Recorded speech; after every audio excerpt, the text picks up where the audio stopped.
Jai Guruji Maharaj, Shukrana Guruji Maharaj. With folded hands and gratitude in my heart, I bow to the lotus feet of our beloved Guruji. With his divine grace and due permission, I would like to start the reading of chapter 57, Satsang number 53 from the holy book Light of Divinity.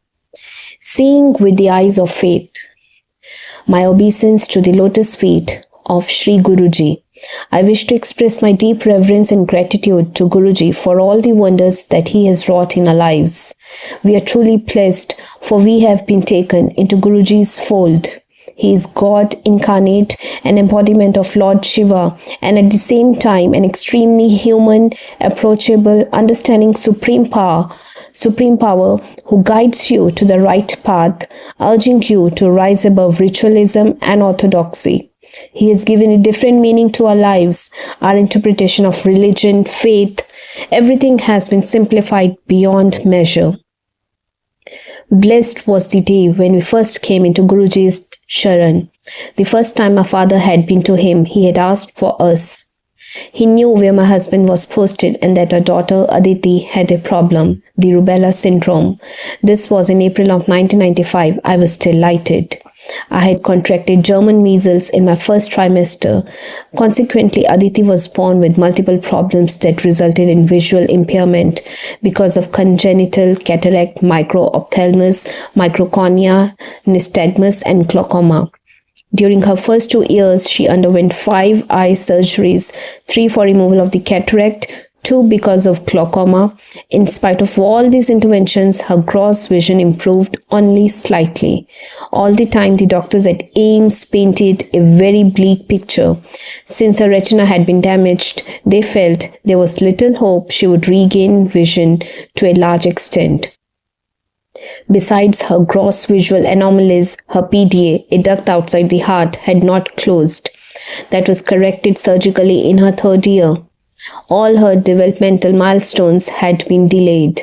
After much physiotherapy, she started walking at 3 and we began sending her to school.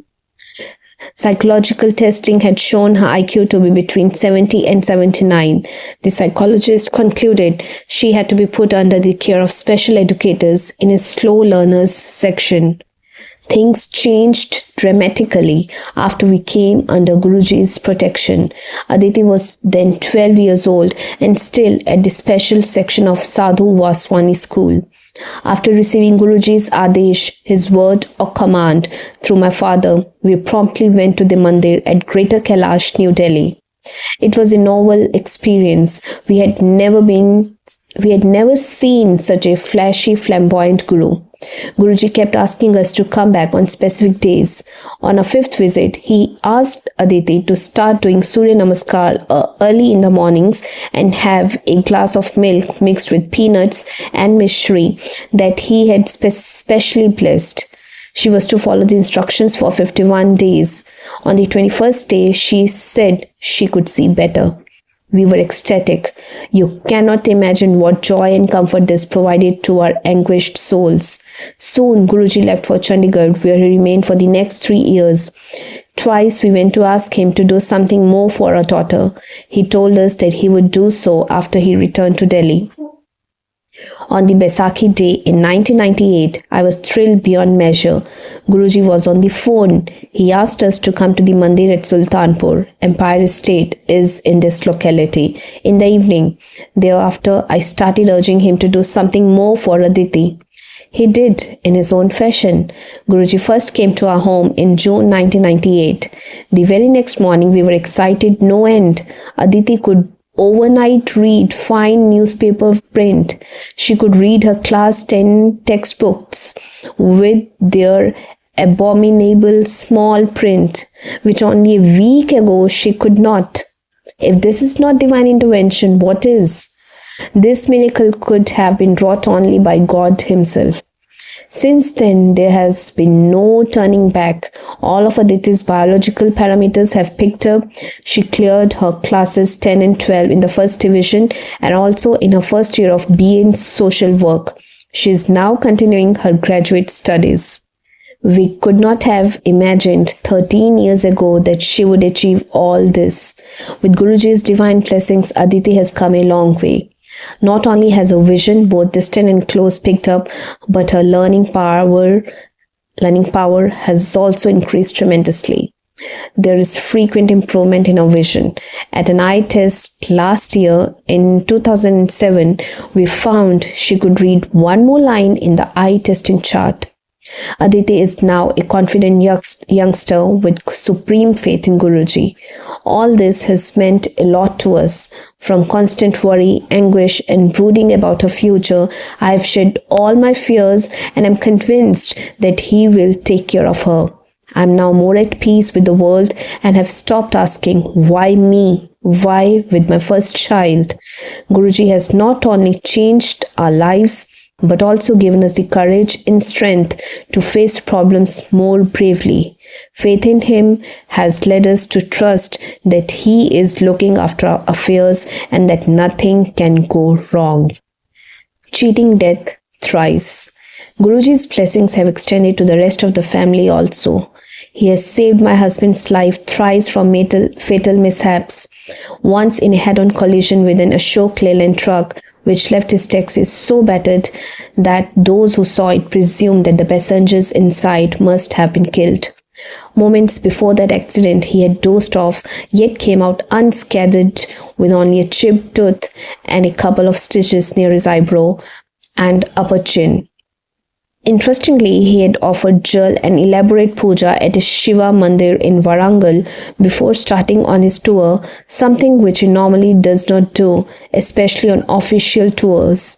But then, don't we say Guruji is Shivji? Then on 13 December 2001, when terrorists attacked Parliament House, my husband was the last one to get safely in the nick of time. Seconds after he entered the building, shots rang out and the guard who had ushered him in was shot dead. Guruji was surely looking after my husband. The third narrow encounter was with a leopard on the Srinagar golf course. My husband had foolishly decided to take a walk after dark. Around a bend, he thought he saw a dog just a few feet away. Surprised, he wondered how a dog could have got inside the heavily guarded golf course. Suddenly, the animal seemed to take a keen interest in him and advanced towards him. To his horror, he realized that it was a full-grown leopard swishing its tail. He was rooted to the spot. Unbelievably, he merely shooed it away, and the leopard obeyed. Inexplicably, the leopard did not follow my husband when he tried to walk away. Another showcase of Guruji's intervention. Guruji has guarded not only his life but his career too. It was only because of his blessings that my husband got his promotion and postings. In spite of an impeccable record, the odds were against him. But for Guruji, he would not have been empaneled as secretary or got a prestigious posting in Srinagar before coming back to Delhi. In 1997, my son, who was riding pillion on a motorbike without a helmet, was knocked down by a speeding car.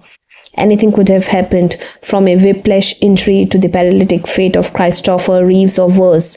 Miraculously, he had no major injury. Guruji had come to our rescue. When my son was fit enough, he went to Guruji, who told him he had given him a new life. Bitter leaves cure bronchial spasms. I have also not been excluded from his blessings. For 20 years, I had suffered from asthmatic attacks and was often put on steroids.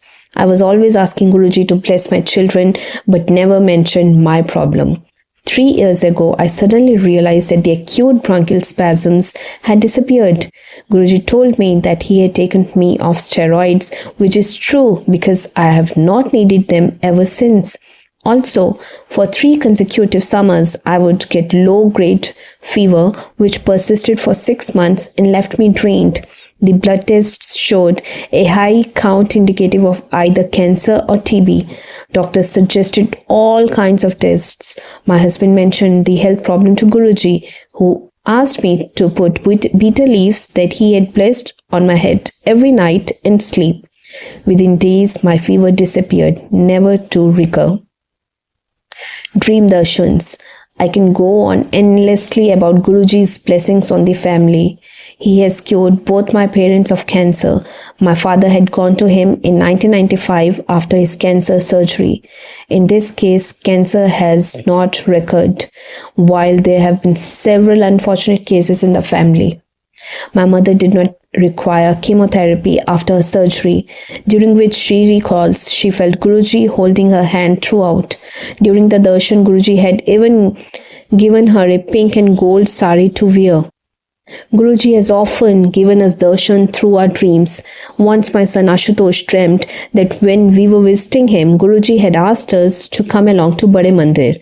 But when Guruji did not come, we had instead come home. Guruji rang up Ashutosh on his mobile and asked him why we had not gone to the mandir.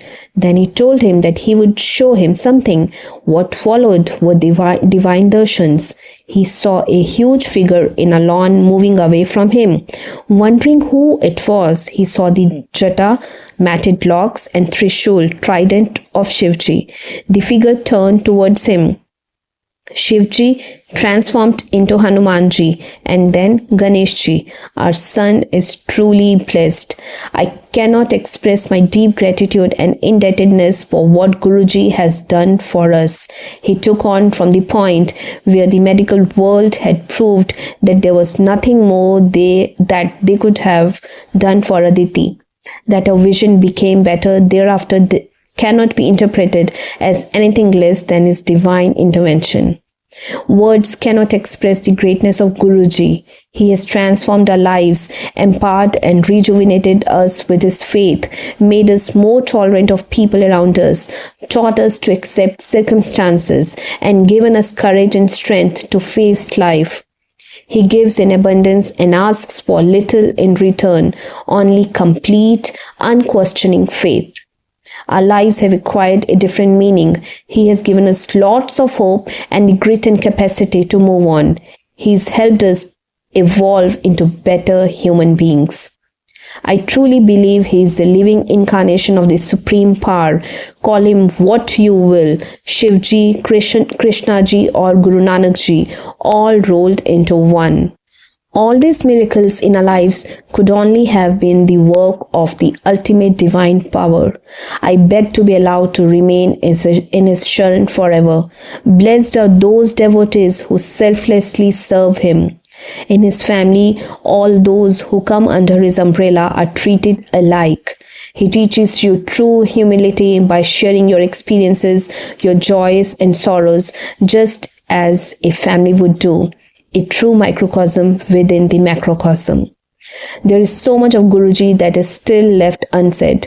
From his inimitable style of putting me down in my place with Manga Nakar, don't ask, or Yun hi turdi firdi hai Panditan de kol. You just keep going to Pandits for no rhyme or reason. To his enigmatic divine smile or his tangible palpable presence in the house experienced through a whiff of his fragrance, or the ohms that suddenly appeared on his forehead in a couple of his calendars we had in the house, and by hundreds on the floor, so much so that we did not know where to put our feet. When I narrated this to him, he said, "Dekhti chal, see what happens next." Once, the water in the copper tumbler blessed by him tasted of the Amrit, divine nectar he had given us earlier.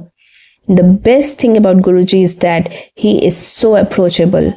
There has never been a time when we have been sick with worry that he has not turned his attention towards us and relieved us of it.